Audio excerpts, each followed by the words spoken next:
In early 1989, famous animation director David Silverman drew this very picture. It contains a relic of the past. No, not 30-year-old coffee. Rather, some of the earliest depictions of Simpsons characters from the show's first season. These 5 can be spotted waiting for the bus in the original opening credits. Removed from the show after just 10 episodes, the nameless characters are notable because they're among few things ever cut from The Simpsons opening. With over 700 episodes to date, there are more intros with that circus line couch gag than there are these faces. Now, it's no mystery why these characters disappeared. DVD commentary reveals the segment was cut to save time. It was replaced with this shorter shot of more recognizable Springfieldians come season 2. Well, that, and these characters break the rules. Rules that were created after the season 1 intro was already animated. Whoops. These internal guidelines tell Simpsons animators to no longer draw hair like this, arms like these, and eyes doing that. This is what the Bus Stop Bunch might look like if they were still on the show today. These commissioned illustrations follow many of the rules of modern Simpsons character drawing.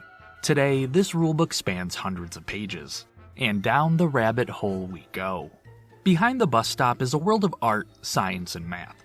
It's a place where complex ideas are broken down into simple parts, then arranged in ways so delicate that just a few little line changes can sway our emotions. Or in other words, I just think they're neat. So let's investigate these characters, to figure out which rules they follow, and more fun, which rules they retroactively break. It's time to explore the no-no sheets. April 1991 saw the debut of Simpsons Illustrated. A companion magazine to the show, it only ran for 10 issues, but it certainly left behind a legacy. Its premiere issue contains an interview with David Silverman and former Simpsons animation director Wes Archer. The interview features Archer's now famous image entitled Simpson No-Nos, giving the do's and don'ts of drawing character facial expressions. Don't draw characters cross-eyed, don't complete the circles for the eyelids, and don't make smiles pointy. Pretty mild stuff, but just the tip of the iceberg. These rules come from large style guides created throughout the 1990s, as the show was finding its footing. Style guides are references for animators, so they draw characters the same way every time. The entirety of the Simpsons style guides are not available to the general public, but bits and pieces have surfaced over the years. The Simpsons Production Art Twitter account has done a great job cataloging many of these sheets, as have books like Cartooning with The Simpsons and The Simpsons Handbook, Secret Tips from the Pros. Funny enough, many of the rules were penned by David Silverman himself, meaning he brought the bus stop characters into this world, and he helped take them out. When the 30th anniversary of Simpsons Illustrated arrived in April 2021, Wes Archer combined many of the no-nos into one drawing. The eyes in particular are unsettling, so let's start there. Lisa's eyes break one of the most fundamental rules. Don't draw cross-eyed characters. Characters can be drawn a bit wall-eyed, but never, underline, cross-eyed. Sorry, Quigley. This rule was established to prevent the show from looking like a cute Saturday morning cartoon. Drawing a character wall-eyed, however, is a staple of series creator Matt Groening's art style. Used less frequently nowadays, wall eyes are a simple but effective way to enhance a range of emotions, from confusion to excitement. Quoting a no-no sheet, The Simpsons do a lot of blank, vacant staring as stuff is being explained to them or done to them. The humor is often that you can't tell what's going on in their tiny little minds as events are happening, and then they react. Knowing the difference between wall-eyed and cross-eyed, we arrive at eye crime number 1. The bus stop has some rule-breaking pupils, though only partially. The shapes are nice and round, and the sizes check out. I learned that the pupil-to-eye ratio should be approximately 7:1. Too small, Bart believes in conspiracy theories. Too large, Homer's a buzzkill. You can spot large pupils all over the early seasons, before the ratio was codified. Sticking with the eyes, eyelids adhere to the original rule sheet, no circles. This was corrected sometime between layout and animation. The blinking, however, does not follow the standard 4-frame cycle. In the Simpsons universe, both the top and bottom eyelids should meet in the middle. Unless you're Milhouse. Nobody's like Milhouse. Though Silverman's original drawing gave a couple characters those special eyes. It's an unusual sight in Springfield. Almost as unusual as seeing more than 4 eyelashes per eye. Only 2 people at the bus stop have eyelashes, and they pass most relevant tests, though Left's placement is a bit off. It's easy to overlook this attribute, even though eyelashes help define a character. For instance, Lisa and Maggie have their mother's lashes, but Maggie has fewer because she's a baby. When it comes to eye placement, I thought we had more rule breaking going on, but it was a false alarm. See, there's, quote, a needling problem with eyes that annoys directors to no end. No one-point tangents. Either eyes overlap clearly or they are separated clearly, unless the character is wearing glasses. Well, these eyes are barely touching, and so are these. Then I kept reading. Do not pose them in this in-between drawing stage. In-between drawing being the key words. These one-point tangents exist only for a few frames of animation, when the characters are in between their standing and running stages. You would need to pause the show at just the right time to even notice. But we'll be coming back to these topics later. For now, we've covered the eyes. Unlike this character's hair. Transitioning to the hair, and we have some major rule violations. Quote, do not design incidental characters that have these elements. 1. Hair and head the same. And 2. Homer beard line. In other words, don't out-Simpson the Simpsons. A couple people at the bus stop have Homer beards, and these two have their hair color matching their heads. There are even more broken rules if we include the bus driver and passengers, which we should, because the bus was meant to be studied. See, The Simpsons was often referred to as the first VCR television show, meaning that it debuted around time US adoption of the technology was booming. Crew members would occasionally hide blink and you miss it jokes in the show to reward those with the ability to pause. One of the very first of these freeze frame Easter eggs is the Duff sign on the bus. You were encouraged to pause the show when the bus appeared. We can thank VCRs for replacing this simple shot of Lisa in the Season 1 opening credits with this sprawling shot of Springfield in Season 2. Back to the hair. This character's hair may not have always been head-colored. Silverman's original drawing gave him a different hairdo, something closer to maybe Kent Brockman? Regardless, the new and improved designs fix any hair issues. Head-colored hair was dyed, and when it comes to facial hair, one character grew a fluffier beard, and the other went with a clean shave, resembling a distant cousin of Barney, perhaps? Speaking of relatives, quite a few of Homer's family members share his signature beard line. And Krusty the Clown's makeup bears a resemblance because, fun fact, Krusty was originally planned to be Homer in disguise. This plan fell through early on though, and the makeup is a holdover. Fast forward to Season 7, and Lester and Eliza also look like they break hair rules, but they deliberately out-Simpson the Simpsons, so they get a pass as well. Most of the other hair rules I found are character specific, like how many loops are in Marge's hair, or how many palm leaves Sideshow Bob has. My takeaway is that hairdos are explicitly defined. Even seemingly messy hair, like Barney's, is constructed using 13 specific points. This squiggly hair doesn't look like it's following any particular criteria. The number of loops changes several times. Then we have the character on the right. Her hair gains great detail after a head whip. Who is this fine-haired pedestrian, you ask? Well, I don't know, but she reminds me of Mrs. Gross. Mrs. Gross was a planned Season 1 character who would have served as Springfield Elementary's grumpy crossing guard. She was supposed to make her speaking debut in Episode 6, Moaning Lisa, but the scene was scrapped, and all that survives is the script. When Bart and Lisa go to cross the road and see oncoming traffic, they complain.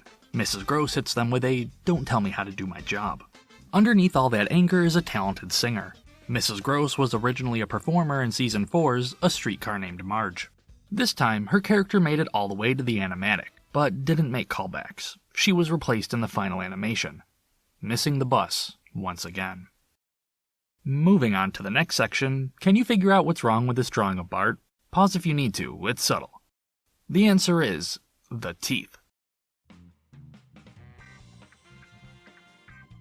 The drawing looks ever so slightly off because Bart's teeth are too vertical. They don't match the shape of his head. As far as we're concerned, there are 0 teeth at the bus stop. If mouth profiles were drawn with depth, we might be able to see something. And if we could see teeth, there are quite a few rules they'd need to follow.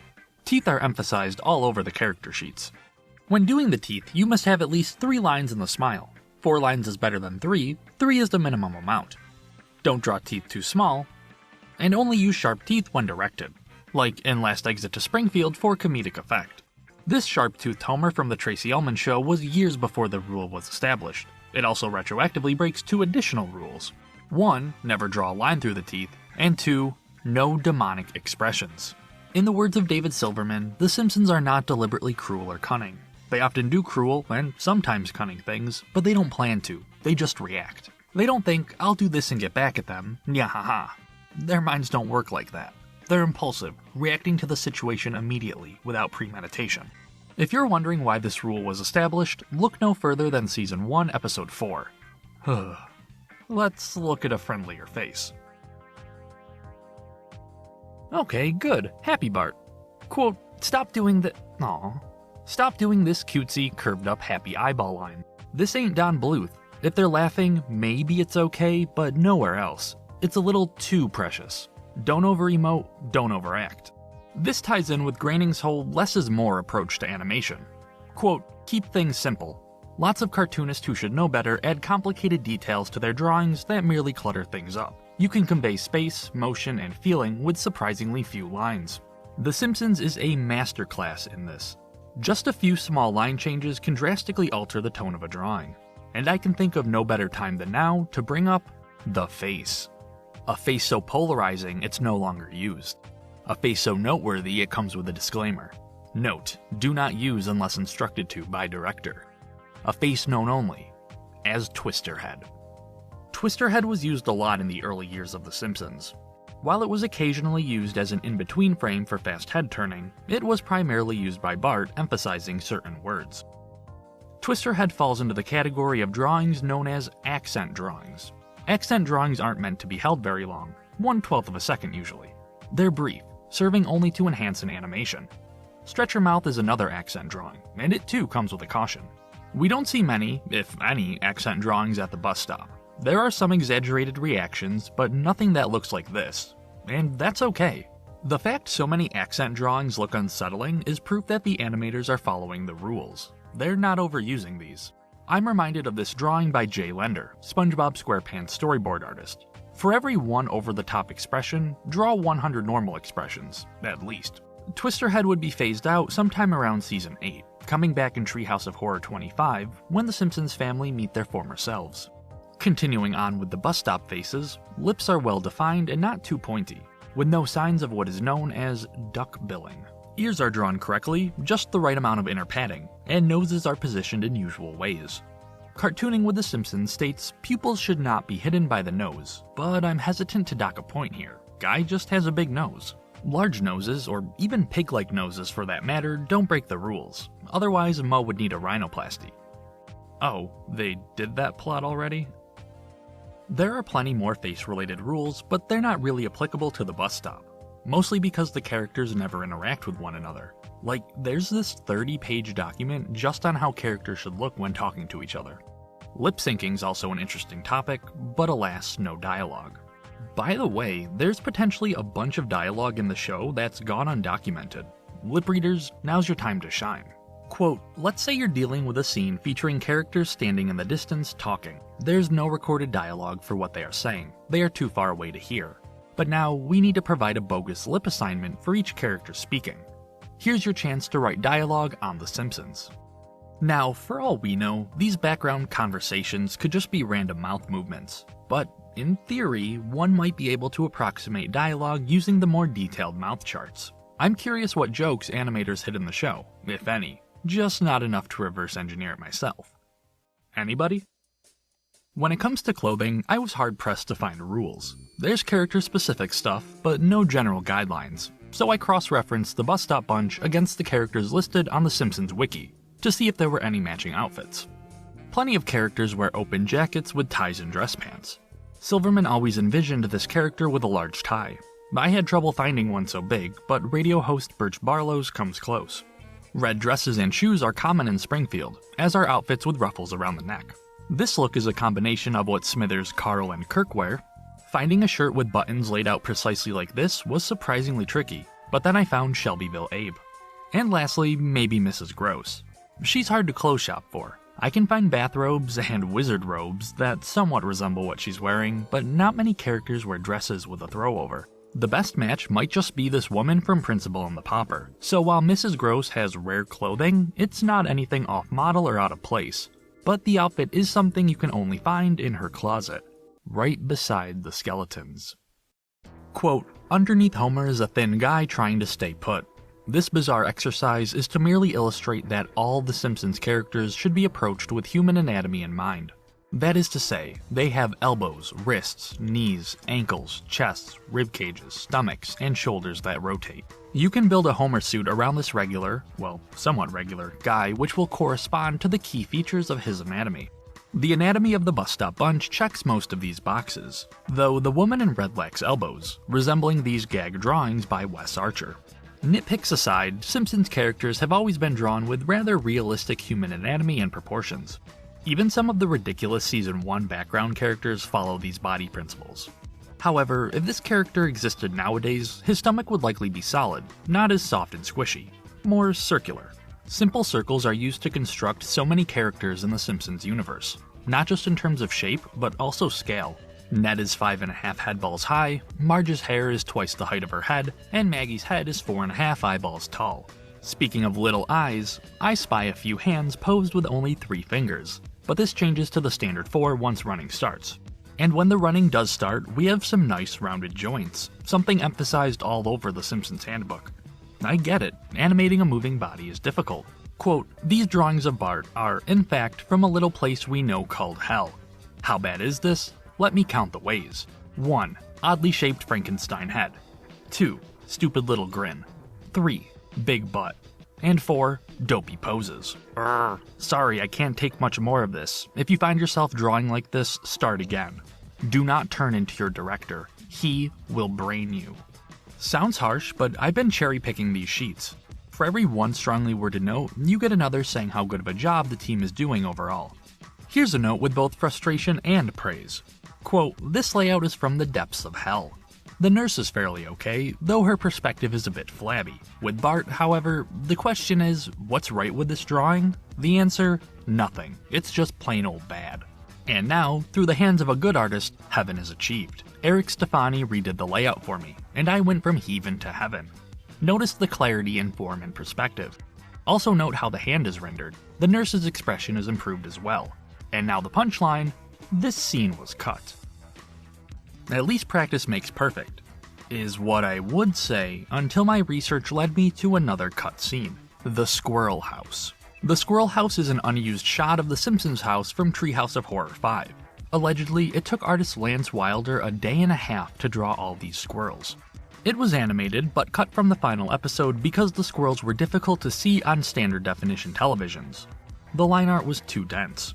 Wilder didn't want his effort to go to waste, however, so he used this drawing on personal greeting cards. The takeaway here is, again, don't add complicated details to your drawings, be it human bodies or squirrel bodies. The animators will thank you. Last but not least, let's look at the animation as a whole. Starting with color, we'll refer to this black and white 1989 promotional book. It contains a lot of neat stuff, like a copy of the original Simpsons typeface, the rarely used Simpsons logo, and it gives us the specific Pantone colors of some characters. The iconic yellow matches, and the other colors can be found in the show's usual palette of approximately 200 base colors. The characters' clothing will change tones occasionally, but that's just cell animation for you. Minor blemishes are bound to pop up because each and every one of these frames was hand-painted. How many frames are we looking at? Well, we only get to spend roughly 5 seconds with the Bus Stop Bunch. At 24 frames per second, they're visible on screen for approximately 130 frames of animation. Let's break down what they do during this time. The first 60 or so frames see them posed idly, waiting for the bus. This is an image we should be quite familiar with at this point. Bart skates by, stealing the retro bus stop sign and this guy's buttons. The characters are appalled. Remember in between frames from earlier? Yeah, there aren't any of those here. The characters jump from one pose to another like they've been electrocuted. It's rather jarring for The Simpsons. But credit where credit is due, these poses follow the advice of Simpsons animator Eric Tran, who says that a good pose can be read only as a silhouette, and even without color, some of these characters are clearly surprised. The next 8 frames of animation are great. Kudos to animators Craig Clark and Kevin Petrolak. You can really get a feel of the characters' weight as they collectively lean back in anticipation of darting forward. Some of the 12 principles of animation are on full display here. We have squash and stretch, exaggeration, anticipation, and follow-through. After the lean back, the bunch runs left and our eyes follow them, much to the delight of Simpsons storyboard artist Chris Roman. In Storyboarding the Simpsons Way, Roman shares his tips and tricks of how to successfully compose a Simpsons scene. He gives advice such as, don't cut off heads in the frame, show at least 3 planes in a room, and if two scenes happen in the same locale, why break them up? The latter is used a lot during the opening. We transition from Homer, to Bart, to the bus stop, to Marge and Maggie, all without cutting away. There's even a fourth, well-hidden cut when the characters run past this tree. They're running down a road different from the one we saw just moments prior. Moses moved into the background to pave way for the road. One side effect of not breaking up this long shot is that our eyes move from left to right to left, then left to right again. It all happens pretty seamlessly, but Season 2 fixes this back and forth by keeping the camera moving the same direction the whole scene. Just an observation. Finally, we have the 8-frame run cycle. It's well animated and is comparable to references. But does it break a rule? The document, Miscellaneous Timing Notes, provides animators detailed information on how to properly time their animations. When animating a crowd of people laughing, note, everyone laughs but not in unison. Each person should be in a different laugh cycle than the person next to them. When animating a crowd of people clapping, note, everyone claps but not in unison. Each person should be in a different clap cycle than the person next to them. So, does this mean each person should be in a different run cycle than the person next to them? I couldn't find anything on that. Though, in the context of the bus stop, I believe having the bunch run in unison is a deliberate stylistic choice. These characters exist not as individuals, but rather as a group. They stand still together, they act shocked together, and they lean back together. So it only makes sense they run away together. Out of frame, never to be seen again. I have to go now. My planet needs me. Our investigation into The Simpsons' missing bus stop has concluded. I hope you enjoyed this look into the show's style guides. A big thank you to the crew members and fans that made this exploration possible. Their archival efforts cannot be overstated. You might be happy to learn other animated series, like King of the Hill, have their own no-sheet equivalents floating around online. When it comes to the bus stop bunch, it's those small, seemingly insignificant details that break the rules. But as we've learned in animation, nothing is insignificant. Every step, every blink, every line is deliberate. It takes the talents of many people to produce just 1 second of Simpsons animation. Rules exist for consistency and higher quality results. And every once in a while, it's okay to break those rules. To quote Matt Groening one last time, the rules were invented so a lot of professional artists, designers, and animators could make the characters look the same way every time. But I've rarely followed those rules myself. I draw by instinct, and that's how I originally designed the characters, without any rules in mind. Appearing in just 10 Simpsons episodes, the bus stop is something that's tucked away in the corner, yet unforgettable once you notice. A coffee stain on a drawing.